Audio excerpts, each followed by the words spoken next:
Okay, got an update. I have two problems, but at least I figured out the first one, and I'm pretty confident I know what the second solution is going to be. The first problem was whenever I would turn, and by the way, I'm using the original Pathfinder linkage now, and it's painted because I painted it before, but so I'm using everything that was on the previous donor van, and it's linked up to the pitman arm. But if I turn the wheel, and I just have the wheels just grazing the ground right now, I would turn it all the way to the driver's side and it'd be fine, no problem. But when I would go to the passenger side, I'd get to a certain point and it felt like the whole van was torquing, like right about here. I can pull it as hard as I can, but it doesn't want to go any further. Eventually it would, and you could see the van shifting like it was hitting something, but that's the thing, there's nothing here. There's inches of room behind this. There's nothing that's in the way. And it was getting frustrating because I tried it multiple different ways and now I'm jacking it up, hoping I can just figure it out by feel, but as hard as I turn this wheel to the passenger side, I can't get it to go past.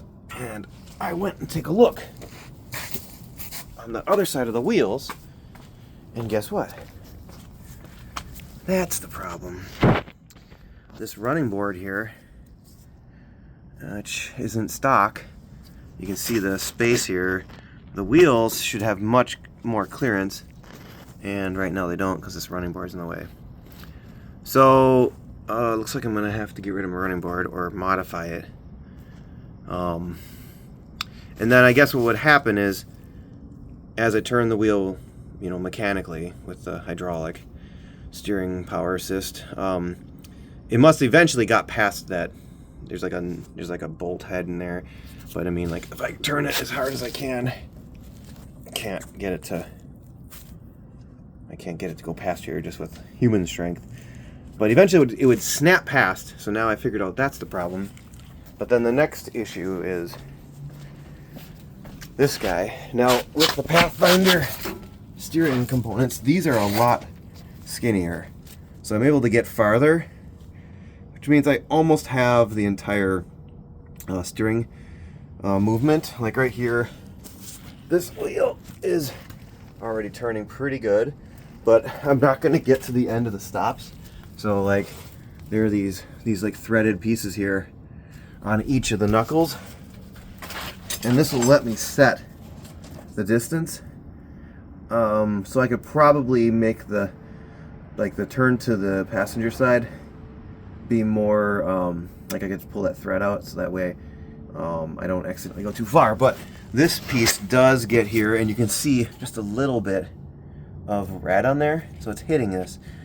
So I'm tempted, I might take the grinder and carve out a little groove and then set my screw, my bolt there, so that way I have the distance. But if that's the case, then I think I got the steering settled. It's kind of sad because I like this extension. It gives me a lot more clearance. I mean, look at this right here. That's not a lot. So I'm going to have to install a pretty tall bump stop that goes from here to here. And like even just seeing here, my crossmember doesn't have a lot of room. So it's not like the front is going to have a lot of suspension shifting, but this is kind of where we're at. Yeah.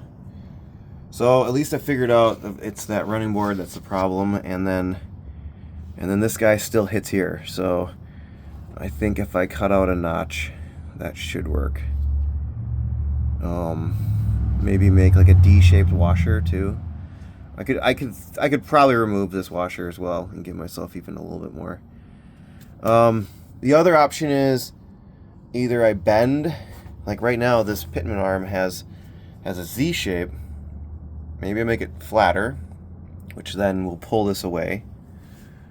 Another option is finding a different pitman arm that matches the splines on that, and the hole on here, that's not really a great thing, but I mean, I do have heat and I got a press, so I could fix this one so that it could pull it away just a little bit more, which would give me a little bit more room here. I don't know. I know I've read other guys who did conversions. They either changed their pitman arm or they modified it. I think Boomer did as well. And that might give us that extra 1/8 of an inch that I need. Well set. Otherwise, the brakes are working great. And the brake rebuild worked perfect. I know I didn't take it for a full test drive, but I drove it around the driveway a bit and got like the brake system is fine. The shocks are working great. They're adjustable, so I was able to give myself a little bit of more of like a heavier duty resistance, and I hope that will help as well with keeping this from having collisions. But this is looking good. I'm hoping to have it on the road by tomorrow.